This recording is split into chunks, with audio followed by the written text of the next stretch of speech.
just go ahead and talk about the first one I saw on the second day, Jason. Sure. A Teacher.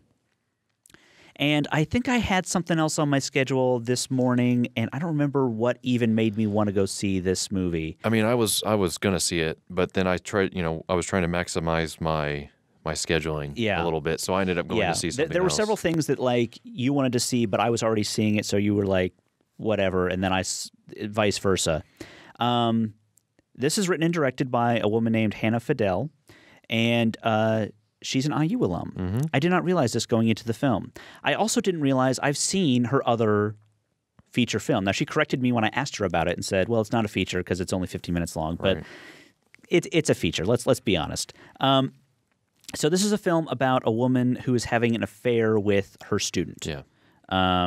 The film makes it very clear the kid's like a senior, so it's unseemly, certainly, but it's not technically illegal, I don't think. Borderline okay. Let me see what else would have been on that day. Well, we wanted to go see a couple movies in a satellite theater that we would have had to end up paying for our own transportation and stay there. So I think it just kind of like ironed itself out to where we did that. I think I was planning on seeing William and the Windmill that morning, which had won the Best Documentary award. But I just ended up going to see A Teacher, even though if I had known it was an IU alum, I would have gone to see it. Absolutely. Sure. I didn't realize that going in. So the film is about a woman having an affair with her student. And what's interesting is the film is told entirely from her perspective.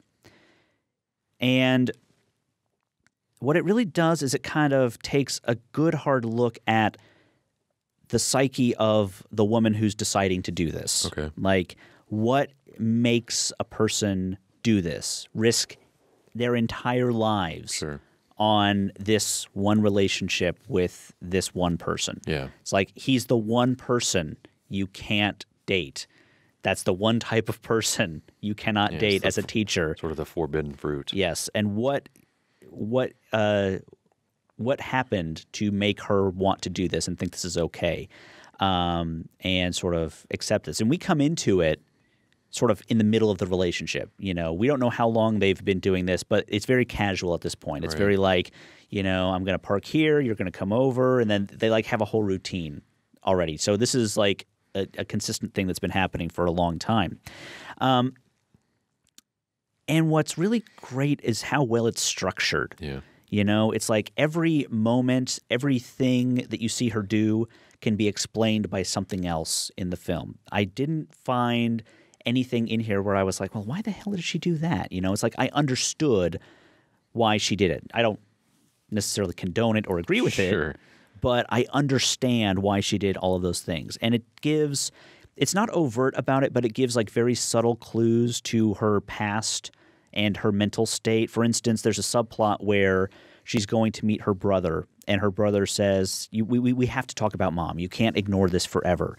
We never find out any more about her mom. We know she goes to talk to her brother and then leaves. Mm-hmm. So it's clearly something that is bothering her. Something has happened that she doesn't want to talk about. She doesn't want to deal with. Yeah. And, it's the acting is so amazing. The actress who plays this part is named Lindsay Burge. She was also in the previous film that I'd seen from this director. Okay. It's so great because she plays like the professional teacher version, and then she also plays like this high school girl when she's hanging out with the guy. She like turns into the girl that he's used to dealing with. And there's this amazing scene where she has broken up with this guy, not for good reasons, not because, I've come to my senses, this is a bad idea, but because, she's scared. Mm-hmm. So there's this great scene where she's chaperoning a dance, and he's taken another girl, a high school girl, to the dance, and they end up in the bathroom at the same time.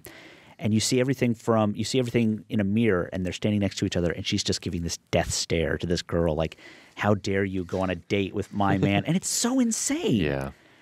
And it almost turns into like a thriller at the end of the film where she's just totally losing control. She's totally losing control. And the ending to this film is just perfect. It ends at the absolute perfect moment where you're like, if it goes any further, you're going to ruin this whole mystique you've created with this character. And I'm not – if you explain the rest of what happens after this, then you've explained it. But if you let me think about what's happening after this, then you've really got something. And one other note about this film, when we meet we sort of have this scene where it's like if you're going to ask the question, well, why doesn't she date guys her own age? You actually sort of see her interacting with guys her own age, and then she's at this party that her roommate has taken her to, and she meets this guy, and she's like, well, what do you do? And he's like, I run a website called lolpoorpeople.com. And it's like, oh my God, that's the perfect encapsulation of like why this character feels like she can't date guys her own age. But after the film, I did ask the director, she was there, about this previous film, and she looked at me like, are you a wizard? Like she literally had no idea how I had seen this film. And she literally called out the film festival I was at that I guess it maybe only screened in the one place. It was at the Indie Film Fest a couple years ago. She actually called it out. She's like, were you at the Indie Film Fest? It's like it must have literally only played in that one place. But she was not expecting that. But that was good because it got us a hook into Twitter. I'm going to talk to her on Saturday, so we'll have an interview with her about that film. But that was A Teacher.